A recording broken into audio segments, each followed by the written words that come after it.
lá, vamos para mais um podcast.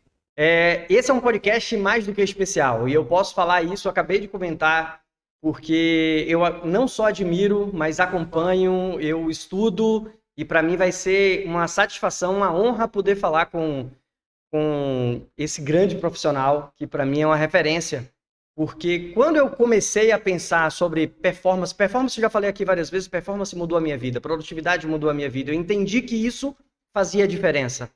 E eu fui estudar. E por quem eu fui procurar, quem eu encontrei, hoje ele está aqui para conversar com a gente. E aqui do meu lado, minha digníssima, minha esposa, Sabrina Dourado, seja muito bem-vinda. E a gente até brincou aqui, né? Chamo de senhor, chamo de você. Salibão. Salibão, professor. Salibão. Não tem nada de professor. Me chama de senhor, eu falo... Salibão, que satisfação poder falar com você. Seja muito bem-vindo. Obrigado por ter aceitado o convite. Vai ser um bate-papo falando de performance, falando de negócio, falando de vidas, falando de pessoas. Uhum. Isso é o que a gente acredita que consegue fazer com que mude o jogo, com que mude o negócio. Vamos conversar bastante. Tudo sobre pessoas no final do dia, né? Exatamente. No final do dia é tudo sobre pessoas. Por favor. Eu quero reiterar a alegria, a satisfação, a honra de ter você aqui. E já, sem mais, iniciarmos esse papo, queria que você pudesse trazer para a gente o Salib. Nós temos hoje esse Salibão, professor, mestre, essa pessoa que a gente consegue enxergar na sua alma um coração generoso. Mas para quem hoje está começando, a gente fala com muitas pessoas que estão começando e muitas vezes nos veem em determinada condição. Professor, eu vou pedir licença para chamar de professor. E se perguntam, nossa, mas será que eu vou conseguir chegar lá? Será que eu alcanço um determinado lugar profissional? Como é que professor Salib inicia a sua jornada profissional? Olha, acho que muito disso tem a ver com a minha mãe, né? A Norma Salib. Ela era uma guerreira, foi levantadora da Seleção Brasileira de Vôlei lá atrás. Ela que foi uma das fundadoras aí dos pilares que fizeram que o vôlei brasileiro fosse, né, o vôlei de hoje, principalmente na área feminina. E ela tinha uma garra assim gigantesca, né? E ela teve uma infância com muito dinheiro, né, principalmente do seu avô. E esse meu avô, o Miguel Vaccaro, acabou perdendo tudo numa mesa de pôquer, né? Com ela no colo, né? Ao ponto dela, com 16 anos, ter que trabalhar para sustentar a casa, né? E ela casou com meu pai, o José Salib Júnior, que é o Salibão, né, o original. O primogênito. O original, o Salibão grandão, né? De Limeira, formado pela São Francisco, mas que não quis atuar como advogado. E aí minha mãe me colocou no esporte desde pequeno, né? Desde que eu nasci. Saí da maternidade e já saí correndo, né? Como diz a minha coautora da Adriana Salles Gomes, quando minha mãe faleceu, eu fiz um texto sobre ela, né? E eu falo que eu nasci correndo. Ai, que legal. Então essa entrada no esporte foi muito importante, né? Para desenvolver essa questão da conquista, da garra, do desenvolvimento, do trabalhar duro, né? Para conquistar alguma coisa, né? E isso ficou muito forte para mim, né? E logicamente a gente não tinha recursos para fazer o esporte que eu queria, lá naquele que eu fosse jogador de vôlei. Acabei indo por tênis, que foi minha paixão. E o tênis é um esporte caro, tem raquete, tem tênis, tem viagens, tem corda, tem professor. O vôlei é muito mais fácil, joga uma bola, sai todo mundo correndo atrás, né? Bota um técnico lá e acabou. Só que eu escolhi o outro esporte, né? Que deixou eles até os dois preocupados. E aí eu fui na marra, na garra, sabia que aquilo era minha paixão, não tinha dinheiro para aulas, e eu ficava vendo as aulas dos outros, quando eu tinha 11 anos de idade, né? E ficava vendo o professor ensinar, e eu tinha o meu grande parceiro, que era o Paredão. Né? Sim. Então eu ia pro Paredão e procurava lembrar de tudo que o professor tinha falado e copiava, né? Bom, o resultado disso, eu fui inúmeras vezes campeão brasileiro de tênis, sul-americano, ganhei uma bolsa para estudar nos Estados Unidos, joguei tênis profissional, tive boas vitórias e encerrei minha carreira cedo, porque como não tinha técnico, né, eu não sabia dosar o treinamento, acho que eu treinei um pouco demais, meu corpo estourou logo com 21, 22 anos, e aí eu já tinha deixado um MBA engatilhado nos Estados Unidos, e eu sabia que eu tinha que me preparar para coisas maiores, e na minha universidade, né, que me acolheu muito bem, me deu uma bolsa lá para jogar tênis. Depois eu tive que pagar para fazer o MBA. E logo na volta, eu e o meu parceiro, o amigo Harry Ufer, estávamos buscando alguma coisa. Nós dois não nos identificamos no mundo corporativo tradicional e a gente queria empreender, só que não tínhamos nem dinheiro nem ideia. Até que tivemos uma ideia. O Harry foi convidado para ir num evento, um grande guru, né, de administração, o Edgar Schein, que é o pai da cultura organizacional, e a Marina era a secretária deles lá. E o Harry foi, eu tinha acabado de voltar para o MBA, e ele me perguntou o que eu achava da ideia. Eu falei, é espetacular, porque eu estou acabando de voltar dos Estados Unidos, esses grandes gurus não estão vindo para o Brasil, e aí nós montamos um modelo de negócio bem bacana, um projeto bem bacana, e saímos correndo atrás de patrocinadores, né, para alavancar o projeto, para viabilizar o projeto, né. Era um projeto muito bonito, porque tinha a ver com cultura, com alta performance, de colocar o Brasil num novo patamar através da gestão, um projeto muito ambicioso que acabou chamando a atenção de alguns patrocinadores que nos acolheram, mesmo com a nossa pouca idade. Eu tinha 26 anos na época, o Harry tinha 28, e esses parceiros continuam amigos até hoje, né? E eles que viabilizaram, e aí esse projeto virou a maior empresa de educação executiva do mundo, né? Durante 10 anos nós literalmente fomos, né? Depois ela foi comprada, a parte do Brasil e a parte internacional separaram, né? Então cada um foi para um lado. Eu vim para o Brasil, né? Estava cansado de viajar, passei 10 anos fazendo eventos no mundo inteiro, né? Trabalhando com todos os grandes gurus, e fiquei fiquei de 2010 até 2017. E depois, chegando aos 30 anos de HSM, eu cheguei à conclusão que estava na hora de sair. A empresa estava bem, ela passou por algumas dificuldades, né, nas várias aquisições. Quando eu vi que a empresa estava bem, que ela podia viver sem mim, eu saio, né, há 6 anos atrás, e saio com algumas frustrações com o mundo da gestão, né, que a gente via a tecnologia crescendo muito, e o pensamento gerencial meio parado, né? Aqueles meus heróis da gestão, os grandes professores de Harvard, de Stanford, pararam de brilhar, né? E quem brilhava mais eram caras de tecnologia, que às vezes não tinham nem faculdade, né? Empreendedores digitais. E eu saí da HSM e sentei com o Sandro Magaldi, que é meu grande parceiro. Aliás, mora aqui em Alphaville também. Olha! Já está convidado. Está convidado, pode deixar. Mandou sábado, ele está aqui com vocês. E aí, eu falei, Sandrão, vamos escrever um artigo para ver o que aconteceu com o mundo da gestão, né? Por que a gestão parou no tempo e a tecnologia cresceu tanto, né? E aí nós escrevemos um artigo, quando eu bati o olho, falei, isso aqui dá um livro, né? E esse livro virou Gestão da Manhã, que é o livro mais vendido da história do Brasil, de gestão mesmo, parruda, né? E aí, logo em seguida foi um sucesso, o livro explodiu de vender. E aí eu comecei a receber convites para dar palestras, coisas que eu nunca quis fazer na vida, né? Eu sempre fui o cara dos palestrantes, né? Do backstage, eu gostava disso, de preparar os palestrantes, trabalhar no conteúdo, né?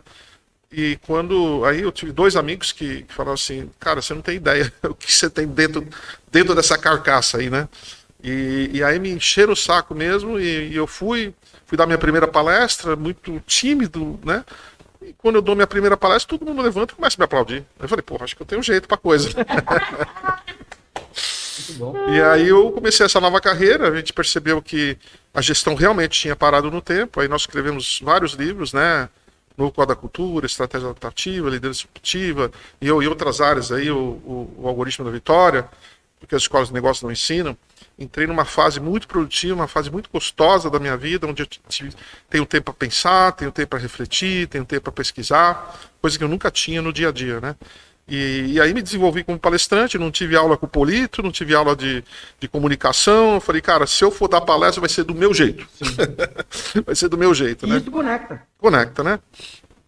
E eu tinha um grande desafio, porque eu tinha dado uma palestra lá atrás, como tentativa, né? E eu dei para uns médicos e tinha 2 caras lá que não pararam de falar, não paravam.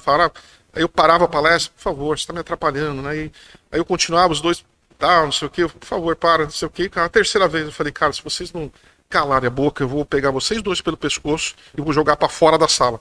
E aí foi minha última palestra.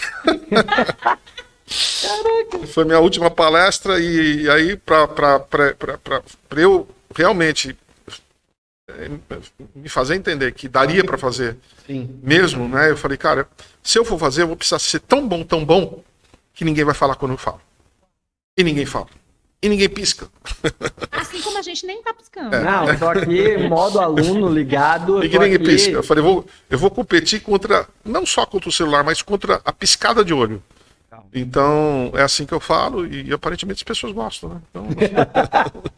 Mas Salib, isso eu acho que tem uma característica, eu não vou dizer que é só uma característica do esporte, mas uma característica da competição. Uhum. Porque quando a gente pensa no esporte, na estratégia do esporte, a gente pensa exatamente isso. O que eu posso fazer para anular o meu adversário? Uhum. Então, esse é um pensamento, e esse pensamento, quando a gente consegue levar ele para os negócios, para a empresa, para o business, as pessoas começam a entender o que é produtividade, o que é alta performance. Porque, não sei se acontece com você, acontece muito comigo, as pessoas falarem assim, Cris, mas como é que eu posso ser mais produtivo?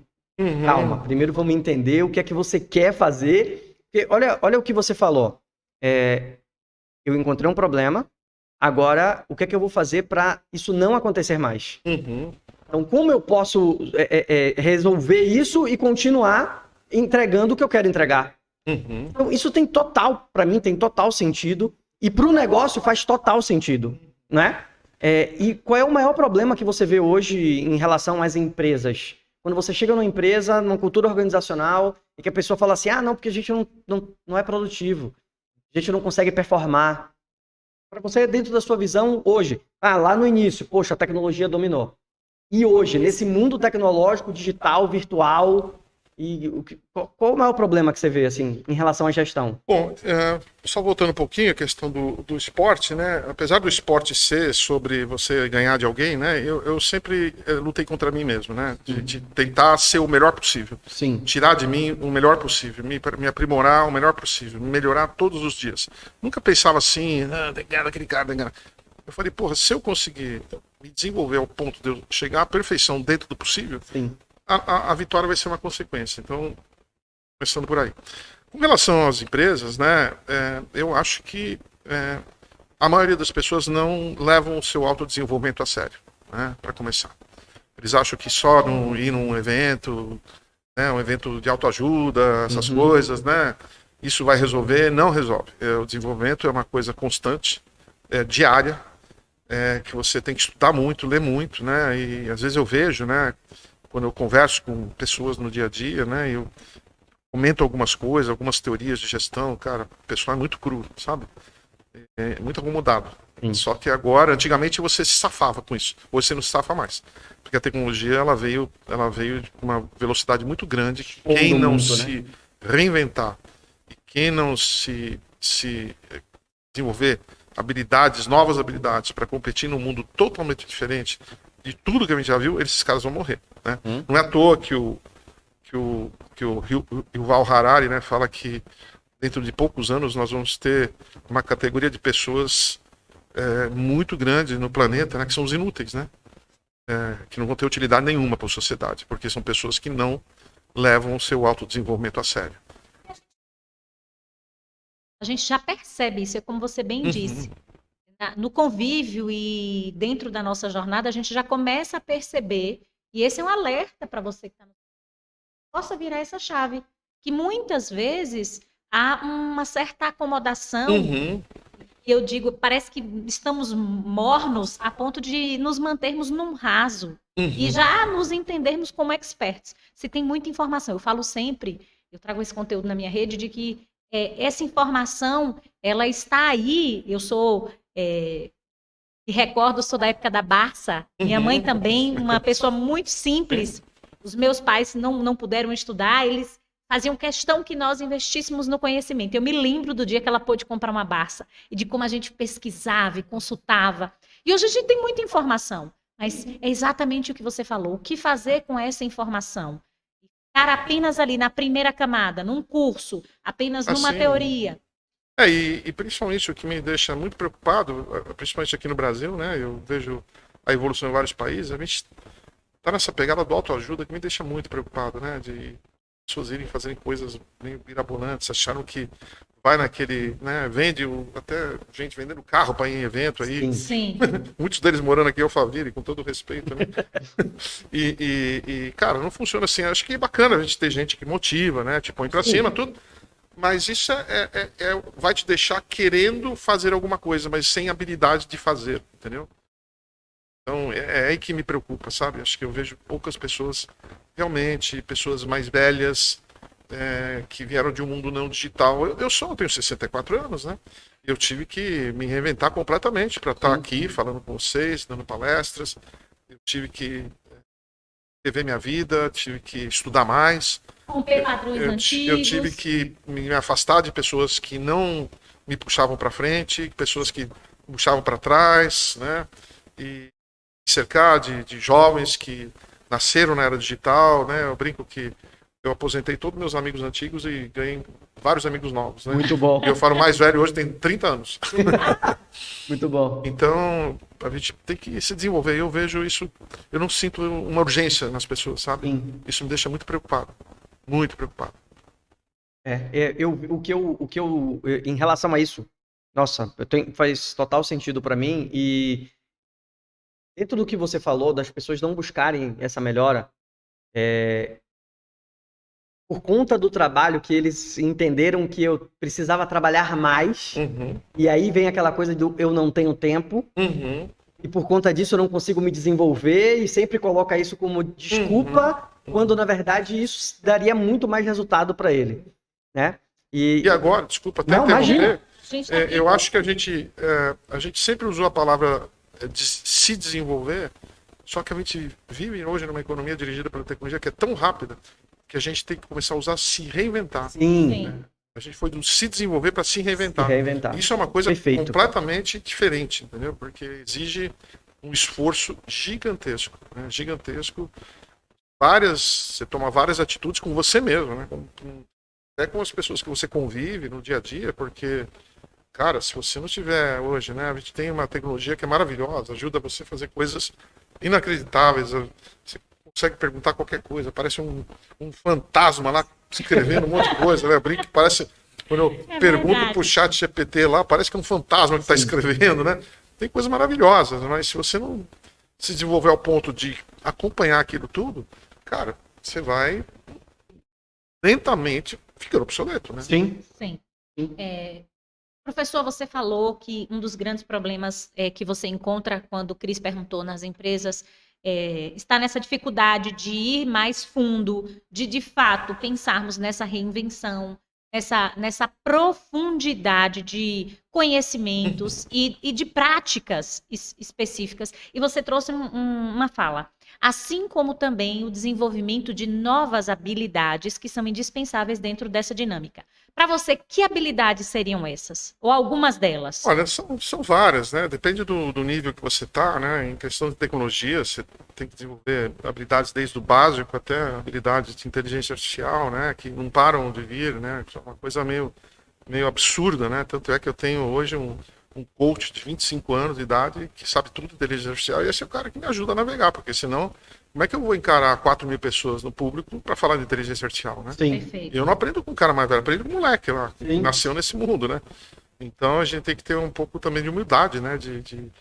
Mais que você tenha conquistado coisas incríveis, né? Por mais que eu tenha colocado, durante 10 anos, tenha sido aí talvez o maior empresário do mundo de ação executiva, cara, eu tive que colocar minhas sandálias da humildade e botar um moleque de 25 anos para me explicar que está acontecendo, entendeu? Não é verdade? Então, isso requer várias atitudes, inclusive com você mesmo, né? Não é mais... exige um nível de aprendizado que vai além, porque antes você tinha esse aprendizado nas escolas, né? Você tinha algum problema, você ia lá na grande universidade, até tem que tomar cuidado no nome que eu falo agora, né? Eu fico louco por falar, né? Não falo. Vai naquela universidade lá em Minas Gerais, para se reciclar tudo, ou aqui em São Paulo e tal, e hoje você volta de lá mais ou menos do mesmo jeito, entendeu? Sim. Então, a educação evolui muito pouco, né? Que é outro problema, e hoje nós temos que fazer o nosso próprio currículo, né? Nós temos que ver qual é a nossa deficiência e buscar especialistas que nos ajudem a evoluir, porque a escola não está fazendo. Pra você ter uma ideia, eu peguei um dado recente que eu apresentei nas minhas palestras, um dado de uma pesquisa do LinkedIn, pessoal, isso aí é sério. A educação é a área que menos usou inteligência artificial até agora. Você acredita um negócio desse? É absurdo, né? É absurdo, tá lá no fundão. Impressionante, né? Uau. Uma Então, dificuldade de é, adaptabilidade. sim. Bem o que você trouxe, né? De ao invés de se desenvolver, se reinventar. Se reinventa. Então precisa ter essa É porque mudança. o mundo mudou drasticamente, ele continua mudando a velocidades que eu jamais vi, né? Eu tô na gestão há 40 anos, eu nunca vi nada igual, né? É quase que diário, quase que a semana que vem, às vezes eu pergunto nas minhas palestras, quem me diz aqui o que vai acontecer com a inteligência artificial a semana que vem? Cara, ninguém levanta a mão. Ninguém levanta a mão. Tá? Antes a gente tinha assim, o que vai acontecer daqui a 5 anos? Né? Vocês tinham o plano de 5 anos, 10 anos. Cara, você falar um negócio desse é piada, né? Não gosto, eu falo isso sempre, eu não gosto. Eu gosto de, gente, ó, se a gente for parar para pensar e lembrar o que aconteceu há 2, 3 anos atrás, quando nós tivemos uma pandemia, e todo mundo precisou se reinventar, precisou ir para a internet, precisou entender o que era aquilo, e você trouxe uma coisa que me veio agora, a gente chegou a comentar isso na época. Nós já tínhamos uma plataforma de cursos online. Então nós já tínhamos estúdio, nós já sabíamos como fazer isso. Beleza. Mas o tempo que as escolas levaram para conseguir colocar as aulas online, e eu ficava, gente, isso era para em 2 semanas estar acontecendo. Nossos filhos ficaram quase que 2, 3 semanas sem que a escola tivesse uma grande rede, um referencial tecnológico. E quando começou, eu lembro que eu ajudo vários jovens no tênis, né? E aí tem uma menininha de 11 anos, falei, como é que estão tuas aulas, né? Agora na época do Covid. Aí ela mostrou uma foto do professor dando aula via Zoom, de costas, escrevendo uma lousa.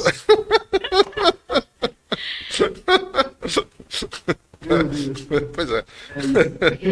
E professor, nós estamos falando dessa dificuldade de adaptabilidade, por exemplo, do ramo da educação, você trazendo esses dados maravilhosos, e a gente lida com jovens, adolescentes. Nós temos um adolescente em casa, temos também um de 9 anos, que ele já tem uma outra visão de mundo, ele já tem acesso à tecnologia, uma facilidade muito maior do que nós que nascemos na geração analógica. Eu percebo pelo meu irmão caçula, ele é 10 anos mais novo que eu, e eu sinto que eu preciso me esforçar muito mais para que eu possa me colocar numa condição, como quem você disse, humilde, para que eu possa me colocar à disposição desse aprendizado para acessar esse mundo novo. Mas isso aí só não resolve, né? Me preocupa muito também essa turma mais nova, né? Que, infelizmente, eles têm todo esse acesso, né? Essa facilidade para navegar, mas eles não têm a noção de profundidade. Sim. Sim. Eles não têm noção de profundidade. É um mundo muito raso, né? Se você for ver bem o que está lá fora do mundo hoje, no Brasil, na América do Sul, na Europa, nos Estados Unidos, na Rússia, você olha para esse mundo e fala assim, não é possível. Sim. Esse mundo não acompanhou a evolução da tecnologia. Então a gente vive num mundo muito rasa, né? E talvez explique até hoje Roberto Carlos fazendo um sucesso aos 81, Caetano Veloso, que eu fui no show dele há 2 semanas atrás com 80, Gilberto Gil com 80 anos, o Tony Bennett cantou até os 95, o Paul McCartney veio o ano que vem com 81 anos de idade. Exatamente isso, acabou a profundidade até na música, entendeu? Então, isso é preocupante, sabe? Você tem as duas preocupações. A preocupação dos pessoa mais que veio lá de trás, que não está sabendo se adaptar ao novo, e a preocupação da turma que já nasceu e que não tem a noção de profundidade. O cara não consegue ler um livro inteiro, entendeu? Sim. Ou sair da segunda página, às vezes. E aí, deixa eu te fazer uma pergunta. Você falou isso agora, e é engraçado, porque eu não vejo nem a busca, né? Não existe a busca. Então você tem tanto conteúdo hoje, eu não estou falando de profundidade, que aí eu colocaria o conteúdo que ele pode ter e que depois ele vai atrás de uma prática, ou ele vai atrás de um mentor, ou ele vai atrás enfim. Mas eu digo a busca por conhecimento. Né? Eu vejo o desinteresse, eu vejo as pessoas, por exemplo, louvável, eu não estou falando isso porque você está aqui, não, porque agora eu preciso entender sobre inteligência artificial, eu estou com um coach, ele está me instruindo isso e aquilo. Eu não vejo isso, e aí vem minha pergunta, posso até te apertar, mas por que as empresas aqui, os empresários, os profissionais, não tem essa busca, não tem aquela coisa acomodada de fazer o mesmo, de estar na média, de fazer o que a empresa pede. Mas aí você vê os resultados, né? A gente vive num mundo... As acontecem, né? Você pega... tantas empresas se perderam, né?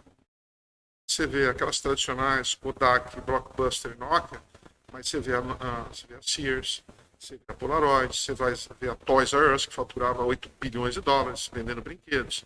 Você vê a Motorola, você vê a Xerox, você vê todo o varejo brasileiro completamente perdido.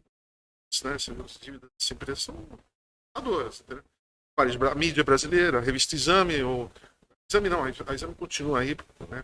Bacana, mas a Editora Abril, né? Que era um clássico. Pô, a Editora Abril faz uma falta para a democracia que você não tem ideia, né? Faz uma As falta, livrarias, né? As livrarias, né? Livrarias As livrarias, na verdade, não se reinventaram, né? Sim. Olha, eu juro por Deus, eu fui na semana passada no lançamento de um livro do Eck, uma livraria grande aí, para falar. Cara, entrei lá, parecia um depósito de livro. Pelo amor de Deus, cara. Porra. A Amazon decidiu entrar em livrarias. Logicamente eles descontinuaram, porque o negócio era muito pequeno. Pô, mas você entrava na livraria da Amazon, tava tudo catalogado com livros avaliados de 4.7 a 5. Livros best-sellers, não sei onde. Cara, você entra na livraria com aquela pilha de livros, você vai buscar como, cara? Fica Então, confuso, assim, fica confuso. Você não consegue achar, cara, entendeu? Você não consegue achar resumo. E debaixo do livro da Amazon tava um resuminho sobre uma avaliação de alguém que falando daquele livro, entendeu? Cara, o pessoal tá muito acomodado, não faz o básico, sabe? Eu fui lá, peguei o livro e fui embora, porque pra mim eu que amo cultura, essas coisas, vendo isso, né? E parece que o pessoal não aprende, né? Parece que eles querem... Sabe o que parece? Que eles querem morrer de qualquer jeito, assim, juro por Deus. É um negócio triste, né? De não ver uma ação concomitante com a internet, com o digital, uma promoção para quem vai naquele dia. Cara, os caras botam um monte de livro lá, bota os vendedores. Aliás, não tem nem vendedor mais, antes você tinha os curadores, né? Não tem nem vendedor mais, fica a mulher no caixa esperando alguém comprar o livro. Cara, isso não é negócio, né? A gente sabe que vai dar isso, né? A gente sabe, né? O futuro já tá desenhado, Tá né? desenhado. E aí vem... A gente tá aproveitando muito mal essas evoluções que a gente está tendo, sabe? Sim. A humanidade está aproveitando mal. Hoje, essas tecnologias que nós temos, se forem bem usadas, não tem razão mais para as pessoas ficarem pobres, não tem razão para as pessoas não aprenderem. Né? Hoje, cara, se aprende, tá tudo ali. Sim. Tá tudo ali. Tá de tudo quanto é maneira. Antes você podia dar desculpa, não tem acesso à escola. Você faz o seu próprio currículo, você se especializa em alguma coisa. Então a gente não está sabendo aprender, sabe? Essa evolução. A gente está num nível bem deslocado do que poderia ser e o resultado está aí. O mundo está pobre. É verdade. Que coisa absurda. Não é absurdo isso? E esse O mundo está pobre. A América Latina está quebrada. Sim. A Europa não sabe para onde ir. Os Estados Unidos não sabe mais para onde ir também. Rússia também não sabe para onde ir. E só tem a chinesada lá que aprendeu. Esses aprenderam. Sim. Eles aprenderam. Aprender. Sim. Pra mim, o mundo cada vez mais vai ser chinês. Mas é verdade. Enquanto o mundo inteiro tá lutando pra semana de 4 dias, os caras estão lutando pra semana de 8 dias. Uau. É verdade, é verdade. Professor, você trouxe, foi tão lindo porque eu, além de outras formações, eu sou advogada de formação, fiz mestrado, doutorado, hoje trabalho no desenvolvimento humano, busquei diversas formações também nacionais, internacionais. Eu tenho essa preocupação com conhecimento profundo, na verdade, esse casal que tem você como referência, sempre obstinados, sempre incansáveis pela busca do melhor. Você começou falando de sua mãe, foi tão especial, foi tão lindo, e tudo começa também na nossa família, no nosso exemplo, e ouvir você falar dela como alguém que era de uma família que tinha uma base, que passa por essa dinâmica de perder tudo em razão da dinâmica do seu avô, e da tua jornada você conseguiu trazer uma trilha tão especial até chegar àquele artigo. E aí, quando você resolve, com o Sandro, fazer aquele primeiro artigo, você percebe que havia um livro. E aí, conta para nós um pouco como foi essa experiência de somar tudo aquilo que você já tinha conquistado, seja no esporte, seja dentro da escola de gestão, de tudo que você foi performando ao longo da vida, a carreira de escritor? Bom, eu tive grandes professores, né? Os melhores do mundo. Mas quando eu saí da HSM, talvez eu não tinha noção do que eu tinha tido durante anos, né? Eu lembro que quando nós fizemos o nosso primeiro evento, lá em 1987... Olha, pioneirismo. A gente quase quebrou, né? E a gente quase quebrou porque eu não me envolvi o suficiente com o palestrante para saber o que ia acontecer no dia. Eu fiquei lá vendo o que ele ia falar. E aí o que aconteceu? Tinha 30 pessoas lá em Rio de Janeiro, sobrou um, que era um fornecedor. Foi todo mundo embora. As pessoas foram embora? Foram embora. E aí eu percebi, né? No meio da palestra? No meio da palestra. No primeiro evento, a gente ia quebrar de cara. E a gente tinha um evento em São Paulo no dia seguinte para 80 pessoas. E aí eu e o Harry chegamos à conclusão que se o palestrante fizesse a mesma coisa, a gente ia quebrar, literalmente, né? Ao ponto de ter que sair correndo. A gente, na nossa planilha, né? A gente tinha um ponto que era fuga para o Paraguai, né? O Paraguai era aquela... Muito bom! Muito bom! E naquela... E o Harry sempre olhava, olha, fica de olho lá. Só que o bom é que o Paraguai deu um nó em todo mundo, né? É o país mais próspero junto com o Uruguai da América Latina. É absurdo, né? Não dá nem pra brincar mais com o Paraguai. Agora se fosse Paraguai, vai lá no Brasil, quá. Entendeu? Então, eu percebi isso, né? Aí sentei com o palestrante das 11 da manhã até as 5 das 11 da noite até as 5 da manhã, refizemos toda a palestra dele. Olha que legal. E a partir daí eu falei, se eu não souber o que esse cara vai falar antes dele falar, nós podemos morrer em algum lugar. E aí começou a minha jornada de profundidade com os palestrantes, ficava muito em cima deles, estudava os caras antes de falar com eles, todos eles, qualquer um deles eu tinha uma reunião com o Peter Drucker, cara, passava um mês estudando o cara. Uau. Então isso me deu uma base, né? E a minha convivência com eles, foi uma convivência assim, todo mundo fala, você tá falando o que eles falam? Não, eu parei da onde eles pararam e evoluí, entendeu? Sim. Então, só que para fazer isso eu tive que ter aquela base, né? A base familiar, que vocês trabalham com família, né? Se você não tem base, você não tem nada para frente, entendeu? E esse é um problema que a gente vive hoje também. Exatamente. É um mundo raso, né? Exatamente. É um mundo raso. Então eu desenvolvi essa base e sem eu perceber, quando eu comecei essa nova jornada, eu tinha uma base preparada que ninguém tinha, entendeu? E eu vejo isso quando eu estou dando palestra. Não, porque quando eu estava com o Peter Drucker, assim, todo mundo olha para mim, cara, você estava com o Peter Drucker.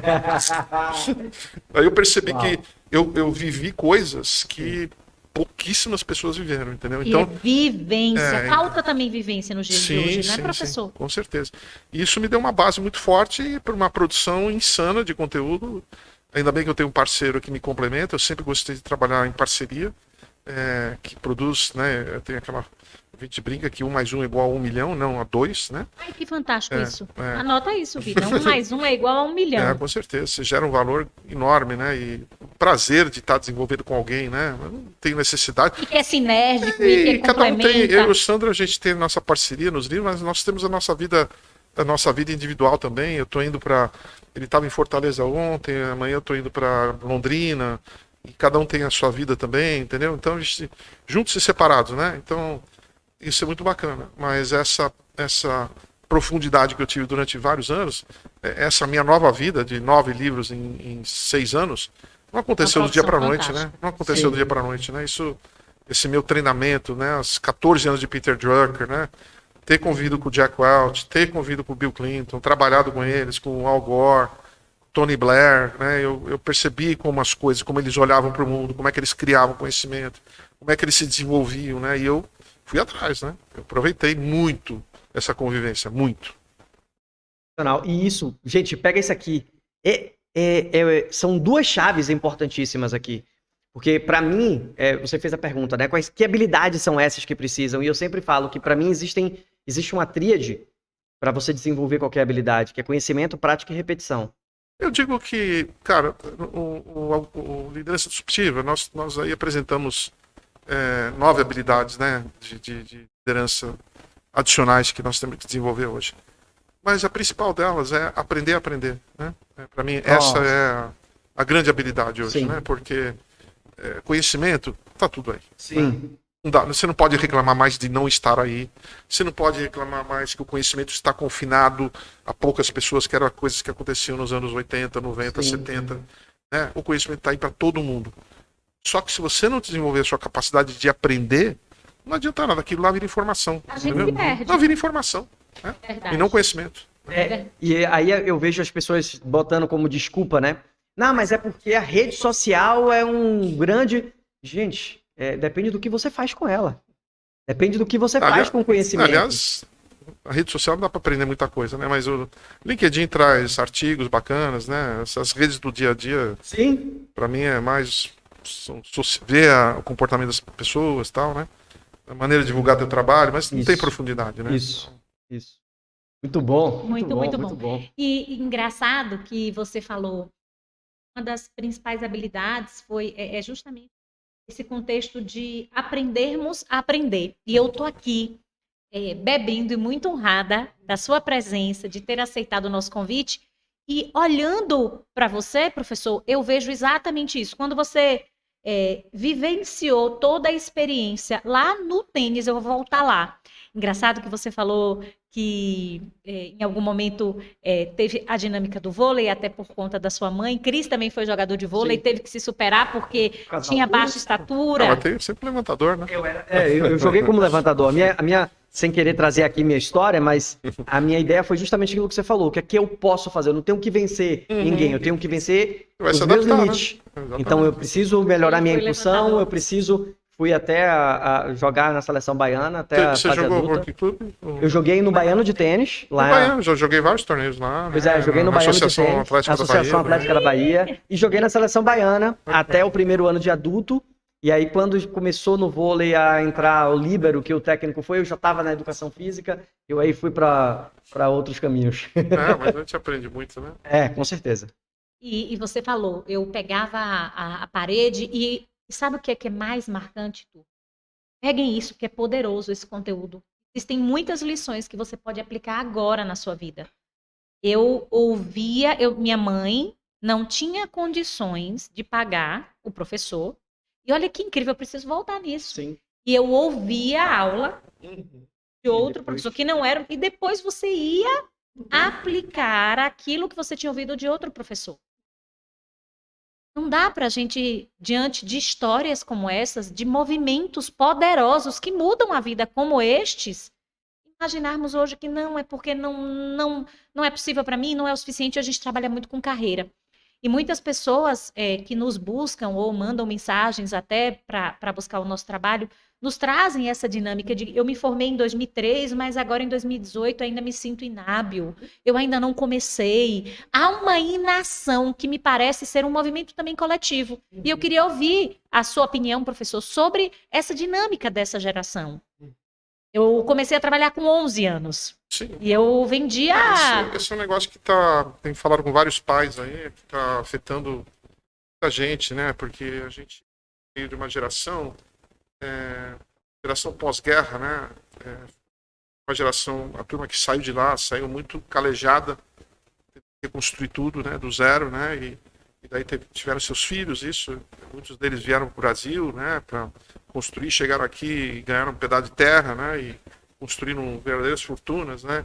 E a gente acabou facilitando muito a vida para os jovens hoje, né? Então, eu sinto, para encontrar um jovem ou uma jovem pegadora, cara, é raro, entendeu? É muito raro. E a vida ficou muito fácil para eles, né? Hoje eles têm tudo que eles têm. Sim. E não querem ter carro, não querem ter casa, não querem ter isso, não querem ter aquilo. Cara, o que eles querem ter, então? Brincadeira, né? É uma geração que me preocupa bastante. Vários pais, assim, que a gente tem conversado sobre isso, né? E tem a pegada que a gente tem, entendeu? Vocês têm, que eu tive, né? Sim. E eu não vejo hoje jovens fazendo coisas extraordinárias. Eventualmente você tem um jovem que fez uma empresa bilionária, mas é um. Entendeu? É verdade. Teve uma pesquisa que nós estávamos vendo essa semana, que essa vai ser a primeira geração menos evoluída do que seus pais. Olha só, tá vendo? Eu não tô... Meu filho, né? É filho desenvolvido aqui em Alphaville. Menos evoluída do que vai seus ser a pais. primeira geração menos desenvolvida que os pais. Porque nós sempre e olha que não falta que a gente não falta oportunidade, né? Porque hoje os pais se matam pelos filhos, né? E dão todas as oportunidades do mundo. Pô, parece que enquanto a gente funcionava a 100 por hora, eles funcionam a 12 por hora, 12,5 talvez, entendeu? É um problema, e não é só aqui no Brasil, é no mundo inteiro. Eu viajo e vejo pais e amigos fora do Brasil também. Vai ser disso? Eu não sei, porque a gente não está sabendo aproveitar todas essas maravilhas. Hoje não tem mais razão para um país ser pobre, não tem uma razão para uma pessoa passar fome, não tem uma razão para a pessoa passar dificuldade, não tem mais razão para a pessoa ter algum problema de saúde. A gente simplesmente não está sabendo usar tudo que está à nossa disposição. Olha que coisa louca, né? Verdade. Antigamente faltava essas coisas, hoje nós temos e não sabemos usar. E trazendo mais uma vez essa tônica do pouco conhecimento, de não irmos fundo. Eu vi um flash de uma notícia, eu não a li por completo, mas vi o flash que me traz aqui à memória aquilo que você está falando, professor. Depois de consultar mais de 10 médicos que não conseguiram identificar o diagnóstico de um adolescente, o ChatGPT faz toda a leitura, análise, traz base de dados, assim como o diagnóstico daquela patologia. Isso aí. E aí tá o negócio, né? O que me preocupa é que a maioria das pessoas encara essa inteligência artificial, essas novas tecnologias como um adversário. Eu encaro como parceiro, cara. Vai acabar. Eu encaro como parceiro. Porra, eu nunca tive um parceiro tão bom na minha vida. Esse fim de semana nós fizemos o nosso seminário, inovação de na prática. Eu tive que montar 2 aulas novas, né? Uma aula de 1h30 e uma aula de 2h30. Eu passei 4 meses, dia e noite, né? Nos Estados Unidos, me isolei num quarto lá. Falei, cara, eu tenho que estar longe de tudo aqui. Cara, e a inteligência artificial do meu lado desenvolvendo, do lado, né? E eu chegava aqui, olhava aqui, depois eu olhava um artigo escrito mais profundo, eu olhava aqui, pegava, amarrava. Cara, a hora que eu apresentei, o pessoal simplesmente ficou perplexo, né? E digo que a inteligência artificial foi importante para mim, mas a inteligência artificial não sabe fazer as amarrações ainda. Sim. E não Sim. sabe fazer. Quem sabe fazer são os humanos. Sim. Eu fiz amarrações lá que os caras ficaram bobos, cara. Assim, teve gente assim, quase chorando de emoção. E para um tema pesado, né? Inovação, não era falar da família, falar de gestão mesmo, né? Não é algo mais simples. Não. Então a turma não está entendendo que eles são parceiros deles, e não concorrente deles, né? Eu digo que a inteligência artificial vai fazer você um super-humano, né? Perfeito. Super-humano, né? Não é ficar focando no problema. Sim. É o que eu posso fazer com isso para Exatamente. potencializar os meus resultados. Exatamente. É verdade. Perfeito, Sem perfeito, dúvidas, perfeito. sem dúvidas. Mas falando agora dos livros, já que você chegou agora nos livros, Ele contou um pouquinho. eu cheguei. Posso Nós... comer Ah, por coisa? favor, é nosso. Tá aqui pra gente. A gente já chegou. Em casa. Por favor. A gente já chegou ganhando 2 presentes aqui. Tive a oportunidade também de presentear o Salib com o meu livro. E o algoritmo da vitória, você falou aqui há pouco, 9 habilidades importantes. Mas me fala, disruptiva também. É isso. Me 8. fala um pouquinho. Aqui é 8. Aqui são 8. Aqui é 9. Lá 9. Me fala um pouquinho do algoritmo da vitória, porque assim, esse é um tema que a gente consegue misturar tudo, né? É um algoritmo, que é hoje a linguagem do que a gente tem hoje, certo? Mas a vitória, o sucesso, a busca que as pessoas sempre têm de alcançar aquilo ali. O algoritmo, na verdade, é mais uma visão que foi extraída depois que a gente acabou o livro. A gente não deu o título do livro, né? A gente escreveu o livro e pesquisou depois que a gente apareceu com o título, porque a gente percebeu que esses grandes técnicos, né? Técnicos e técnicas, temos mulheres também, o desenvolvimento deles não param, né? Como um algoritmo. O algoritmo ele fica andando o tempo todo, né? Então foi exatamente por isso, né? Tem uma coisa estática, não é uma solução agora. É uma maneira de aprender, né? Então esse livro ele foi motivado a escrever porque como eu não tive treinador, né? E mesmo indo para os Estados Unidos, eu tive bons amigos, mais amigos do que realmente caras que me desenvolveram, né? Amigos fabulosos, né? Que realmente eu não estaria aqui sem eles. E aí eu falei, vou estudar esses caras, né? Para ver o que eles são. E eu fui professor de tênis também, foi aí que eu paguei meu MBA e tudo. Foi professor de tênis? Fui professor de tênis. Ai, a gente vai ter que voltar lá depois. E aí eu nessa trajetória, né? Eu estudei esses caras e foi uma jornada fantástica, né, de aprendizado, né, de ver. Agora, quando nós escrevemos esse livro, eu e a minha parceira Adriana, que já vem comigo, eu trabalho com ela há 30 anos, desde da revista HSM Management. Ai, que fantástico. A gente escreveu sob uma perspectiva, né, de uma cabeça de esportista e uma cabeça de gestor. Então ele saiu um livro com as duas visões. Com dois DNAs que fazem tanto parte hoje, de vocês. tanto um técnico de futebol quanto um presidente de uma empresa, eles vão ler o livro e vão ter a mesma extração do conhecimento, entendeu? Fantástico. Então foi um prazer enorme, né? Eu digo que esse livro é o meu xodó. E é uma pena, esse livro foi um livro muito castigado, porque nós lançamos ele na semana da pandemia. Olha que Nossa. semana, aquele dia estava com o evento. Março de 20 ali. Exatamente, março de 20, estamos com um evento no Maxud Plaza com 450 pessoas, os maiores técnicos do Brasil. E, pô, aí o Brasil, o mundo entrou de cabeça para baixo, né? E aí, pô, vai fazer um livro acontecer no meio da pandemia, quando todo mundo tá preocupado se vai morrer, se não vai morrer, aquelas coisas todas. Lavando arroz. Então é um livro que é uma joia esse livro. Eu não desisti dele ainda não. Ele vendeu direitinho aqui no Brasil, né? Mas Nós vamos colocar os links todos na descrição do nosso podcast. E aí eu ainda tenho esperança, porque agora eu estou desenvolvendo o mercado americano de palestras, né? E também com meus livros. Eu já iniciei esse processo. E é um dos livros que eu quero levar para os Estados Unidos, é esse aí, porque não tem nada igual nos Estados Unidos, né? Aliás, no mundo inteiro, né? Muito bom. Eu tenho uma dúvida, eu tenho uma pergunta. Eu já sei, eu sei que você já contou aqui, começou com tua mãe no vôlei, veio para você, vindo pro tênis, primeiro se desenvolvendo, depois como professor de tênis, depois parte pro business, palestrante, mas, aqui vem minha pergunta. Por que você foi atrás dos técnicos esportivos para fazer toda essa pesquisa? Qual foi o pensamento, assim? Pelo fato de eu não ter tido um. Foi o que eu imaginei. Legal. Porque eu acabei minha carreira sem saber até onde eu podia chegar. Por não ter técnico. Exatamente. Eu, com 21 anos, eu já jogava a nível internacional. Acabei parando cedo.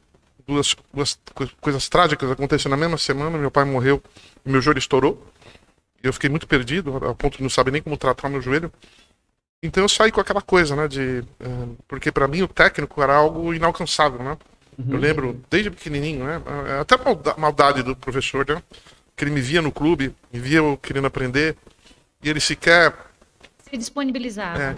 E foi aí talvez que eu tenha tido a vontade de ajudar tanta gente, né? Eu já ajudei mais de 500 jovens com bolsas de estudo nos Estados Unidos para jogar tênis. Eu sou incapaz de dizer não, você viu, né? A gente não se conhecia. Não tem uma pergunta no Instagram, no LinkedIn que eu não responda. Qualquer pessoa. E vem dessa história. Vem dessa história. A gente recebe o que a gente dá, né? Eu sempre teve essa conspiração positiva, né? Na minha vida, né? E funciona. Funciona muito. E não tem como a gente semear com tanta generosidade, com tanta verdade, como a gente sente. Isso, inclusive, aqui, queria que vocês pudessem experimentar que delícia de energia e não ter essa colheita. Mas vamos voltar lá um pouquinho novamente. Eu imagino como deve ter sido difícil esse movimento da perda do teu pai somado ao joelho e uma coisa somatiza a outra. E você resolve... Conta para nós como é que surgiu essa dinâmica do resolver sair, estudar fora e dessa experiência como professor lá para pagar o MBA. Olha que legal. Na verdade, naquela época, né, a gente já ouvia falar que o esporte universitário nos Estados Unidos era muito forte, né, e uma das coisas que me aterrorizava era ter que parar de fazer o que eu mais gostava para poder entrar numa faculdade, né. Então você imagina, né, eu lembro que era julho de 1977. Eu fui para Brasília, era meu primeiro ano de juvenil, tenho até 18 anos, eu tinha 17. Eu fui vice-campeão brasileiro de simples e campeão de dupla, tive que parar de jogar tênis 6 meses para fazer o maldito vestibular, né? E engordei 20 quilos, porque eu ficava de noite, né, estudando, né? E aí para recuperar de novo foi um inferno. E aí eu tive meu último ano de 18 anos, né? Voltei, só que voltei mais pesado, né? Perdi muitas coisas, né? Mas mesmo assim consegui segurar algumas coisas. Quando eu fui jogar meu último ano, de juvenil, né? Um campeonato mundial naquela época, que chamava Orange Ball, né? Laranja, e Miami, né? E eu falei, cara, eu não vou voltar. Eu não vou voltar. Eu vou ficar lá nem que eu tiver que limpar o chão da faculdade, né? E aí eu tive uma tia que me ajudou e com uma passagem, né? Me deu uma graninha assim para eu sobreviver. E aí eu cheguei lá sem falar inglês direito, né? E depois de ter tirado 0 na prova, eu tive 2 meses para aprender inglês. Em 2 meses eu consegui me ensinar Olha inglês. o estirão. Consegui me ensinar inglês suficiente, por isso que eu digo, né? Cara, se você ficar esperando de alguém que vai te ajudar, que vai te ensinar, esquece. Você aprende, cara, entendeu? É ser obstinado, né? Ser obstinado, por exemplo, eu fui fazer a primeira prova. Eu tinha que passar no inglês, os caras não iam aceitar sem inglês, né? Faculdade. Eu tirei 0, né? E o técnico falou, agora, sinto muito, mas não vão poder te ajudar mais. Mas os meninos do time aí vão te acolher, você vai ficar escondido no dormitório deles. Fiquei dormindo 2 meses no chão do dormitório, o cara me deu um travesseiro. É isso. E eu estudava 19 horas por dia, né? E estudava até não poder mais. Só que eu falei, cara, eu vou ter que fazer uma estratégia diferente, né? Porque a primeira não deu certo. Porque eu estava memorizando palavras e tal. Eu falo, cara, vou ter que aprender essa gramática aqui. Sem eu entender a gramática, o vocabulário não vai entrar. Eu passei 2 meses estudando gramática. Eu cheguei lá, eu tirei do 0, eu fui para 72 em 2 meses, sem professor. Né? Mais uma vez. Então não sem tem, professor. pra mim não tem desculpa de não posso, o professor não tem dinheiro. Cara, tá tudo aí de graça, pelo amor de Deus. Tira o bumbum da cadeira e vai aprender. Esforça-te, né? E aí veio a nota, veio o inglês. Aí eu ganhei uma bolsa, né? E aí liguei pros meus pais, né? Imagina. Que os dois viviam com dinheiro muito contado, né? Que não chegava a pagar as contas, sempre ia pro mês seguinte, né? Também. E aí eu falei, não volto. Ganhei uma bolsa aqui. Minha mãe não acreditava. Falei, tá louco? Como ganhar uma bolsa pra estudar? Como é que eu vou te manter nos Estados Unidos? Eu falei, você não vai gastar nada, né? Imagina, com 18 anos falando isso pra mim. Ela não acreditou. Quadra 1 da minha universidade tem o meu nome, né? Uau. A Universidade da Carolina do Sul. É um baita estado, nosso programa é um dos melhores do mundo. Chego lá, eu me sinto em casa, sou bem recebido pelos meus ex-professores e atuais diretores que não me conheciam. Deles, então, nem se fala, né? Então eu tenho uma segunda casa lá. E olha o que o exemplo, olha o que uma essência interna faz no homem, faz no ser humano, sabe, professor? Porque te ouvindo falar, eu volto a dizer, eu não consigo não pensar em tua mãe, eu não consigo pensar Assim. naquilo que você viu, Tá inclusive na tua primeira infância, ela tá com você o tempo inteiro e eu tenho certeza do orgulho desses pais. E um jovem de 18 anos ligar para os pais e dizer assim, olha, eu vou ficar. Eu vou ficar. Não precisa se preocupar comigo.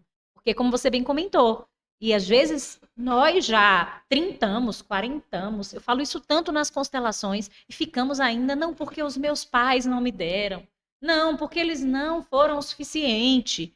A gente... no outro é fácil, né? Eu costumo dizer isso, o que os nossos pais podiam fazer por nós, eles fizeram, eles nos deram a vida.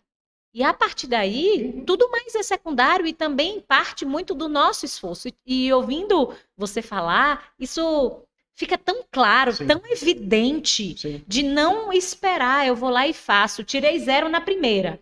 Na geração de hoje, muda a estratégia, muda a estratégia, porque você não vai fazer a mesma coisa, você não pode repetir, querer resultados diferentes fazendo a mesma coisa. Sim. No momento, frase pronta, mas é muito real. Pois é, e como era uma prova, se eu souber a gramática, o meu chute vai ser mais certeiro. Entendeu? Olha, tem isso.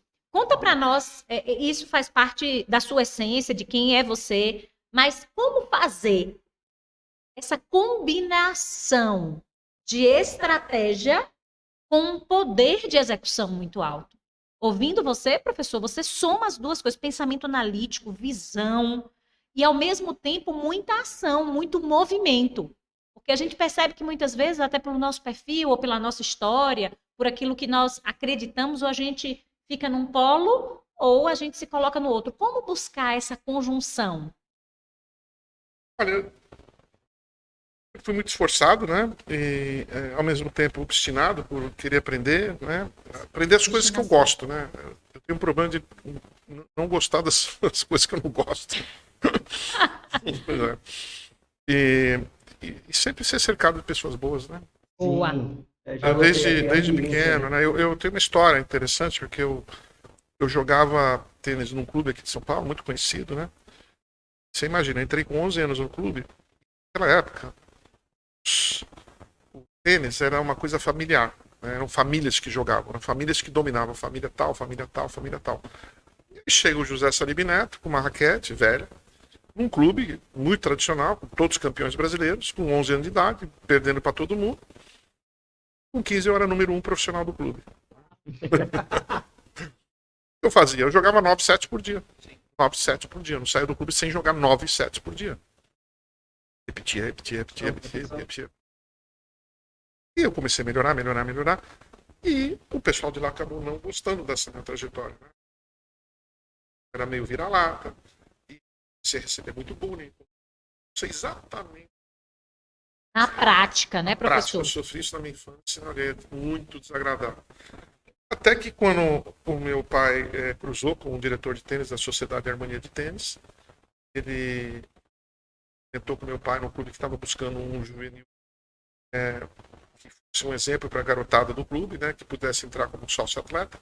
O Harmonia, naquela época até hoje, né, um dos clubes mais exclusivos do Brasil, que é impensável eu entrar lá. Meu pai imediatamente fez essa costura, eu digo que foi a melhor herança que meu pai me deixou. Eu não tive mais nada a não ser isso. Mas isso vale muito mais de qualquer terreno, apartamento, qualquer coisa. Mas E muito se mais. consome, se perde. As pessoas elas não têm ideia da herança que os pais deixam que não sejam imóveis, dinheiro. Né? Elas prestam muito pouca atenção nisso. E destroem Meu suas pai vidas. me colocou no Harmonia, fui. Os caras me olharam assim, o que esse cara vai fazer lá, né? Saí de lá, número 1 do clube, né? Tava no meu nome. Aninho de idade.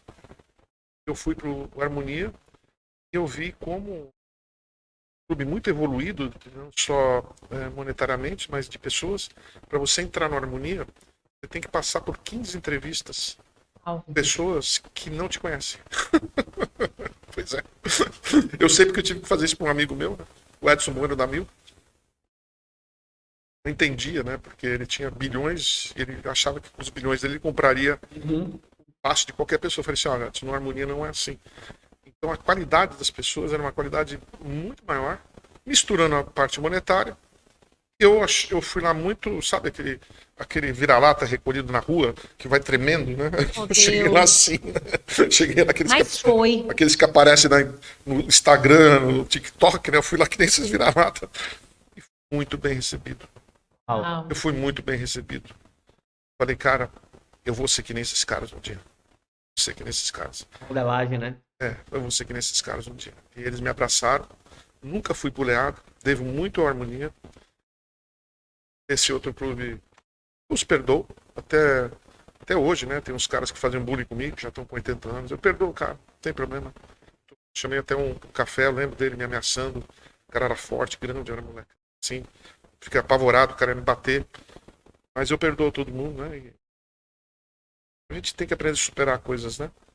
Você tem que superar e passar para a próxima e sair de lá maior do que você entrou, né? Então, isso acabou mudando muito a minha vida, né? De querer ter exemplos, né? Eles chegavam nas férias, vou para Aspen esquiar, vou para os Estados Unidos, vou para Miami, eu não tinha lugar para ir. Eu ficava lá. Um dia eu vou. Ficava lá treinando, repetindo. Um dia eu vou. E foi.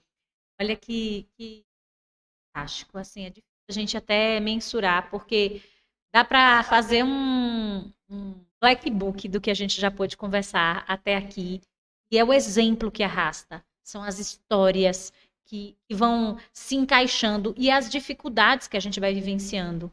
E mesmo diante de todos os nãos, mesmo diante de todas as adversidades, não parar, não desistir no meio do caminho, saber onde se quer chegar.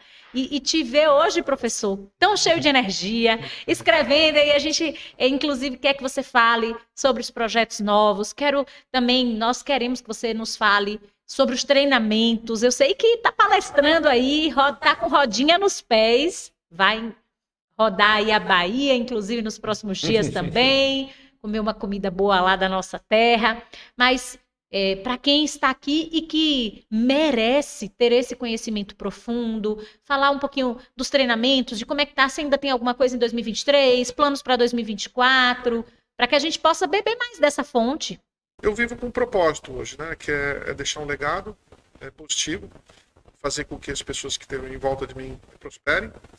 Esse é o meu objetivo de vida, entendeu? De dar essa contribuição, né? E somar. Basicamente isso aí. Então, palestras, workshops. Hoje para quem ameaçou 2 médicos de morte há vários anos atrás, hoje eu consigo falar desde 20 minutos. Às vezes deixa um pouco preocupado essas palestras muito curtas, né? Não tem nenhuma, mas até 1 mês e meio sem me repetir.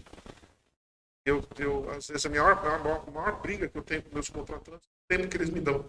Sim. Os caras falam assim, tem 1 hora. Eu falei, posso falar 1h30? Me dá mais um pouquinho de aí tempo. O cara tem 1h30. Eu falo, posso falar 2? Então, porque eu realmente tenho um portfólio grande de conhecimento, né? Então, eu preciso falar a mesma coisa o tempo todo. É uma corrida sem fim. Pode parar de aprender, porque o aprendizado e o conhecimento é a maior coisa que nós podemos ter. Quem quiser me acompanhar, que me acompanhe. Muito bom. Você sabe que eu divido muito desse trabalho no Instagram, né? Para dividir com as pessoas. Eu adoro interagir com as pessoas também. Tirar as pessoas de um lugar não tão bacana. Esse é o meu propósito hoje de vida, né? Muito bom. E treinamentos, nós vamos ter ainda em 2023? Olha, Vamos para 2024? nós temos, eu e o Sandro, que nem eu te falei, nós somos juntos e separados, então nós temos vários cursos nós. 2024, nós temos um agora de estratégia, em novembro, estratégia e execução. Para quem tiver interesse, entre em contato comigo, né? Eu já passo todas as informações. E aí, em 2024, 2 workshops de liderança disruptiva, 2 de inovação disruptiva, grande dia com gestão da manhã, e também a imersão de 2 dias, gestão da manhã na prática. Enfim, tem bastante coisa aí. Estaremos lá. E mais... Com certeza, já estava aqui pensando comigo, ó, isso eu quero ir, eu quero ir, esse eu quero ir. Check. Muito bom. Nossa, foram muitos aprendizados, foram muitas coisas aqui que a gente falou. E agora no final, sem querer trazer mais assuntos, mas é muito bacana isso, porque outro dia tinha um amigo me perguntando, né? Cris, qual foi o maior desafio que você teve de aula, de palestra e foi falar no TED 10 minutos? Brincadeira. Nossa, 10 minutos. E uma ideia genial. Então foi o maior desafio. Então, quando você falou agora, eu pensei comigo, nossa, falar 10 minutos. Esse é um desafio gigantesco. Salib, obrigado. Obrigado. Eu que agradeço. Obrigado incrível. pelo convite, generoso. Contem comigo, né? Vai ser um prazer interagir com você. Tem ainda 2 novos amigos. Sim. Com certeza. Ver se a gente se encontra mais aqui em Alphaville. Sim. Vamos deixar as suas redes sociais para que o pessoal vá. @José Salib Neto. E fiquem comigo, interajam comigo, vai ser um prazer falar com vocês. Legal, muito bom. Foi. Eu quero falar mais um pouquinho. Eu quero agradecer.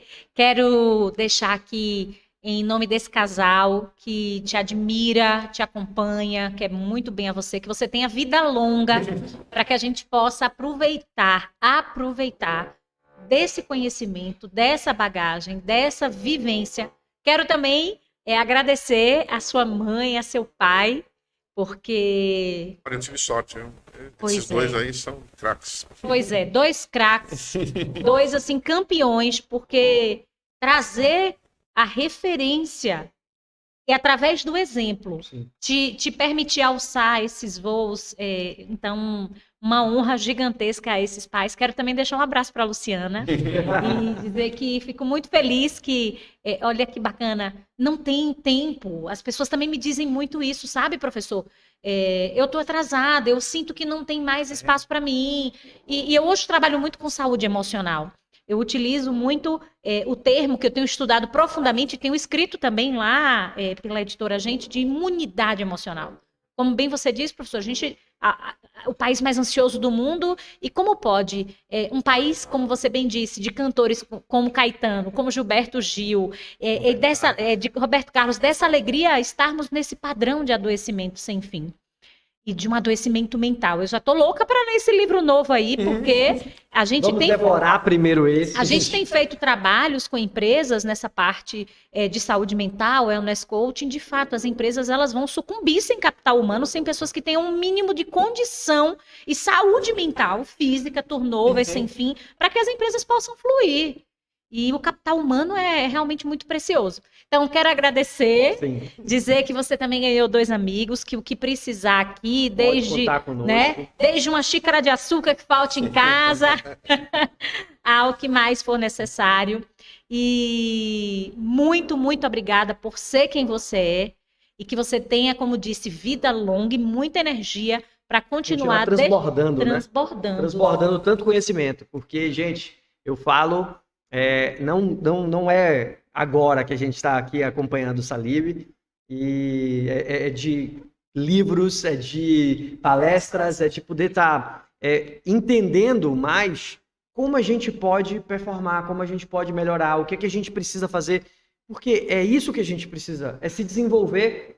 Quando a gente pensa, a gente sempre traz isso nas nossas palestras, né? Quando a gente pensa na natureza e pensar na gente, é simples. A árvore, ela vai crescer, ela vai dar frutos, mas ela não dá fruto para ela dá fruto para os outros. Então a gente aprende, a gente entende. Uma árvore nunca come do seu fruto, né? Ela nunca prova do próprio fruto. Então a gente precisa entender isso também, porque isso vai fazer com que você se desenvolva. Muito bom. Pode deixar o arroba novamente, professor?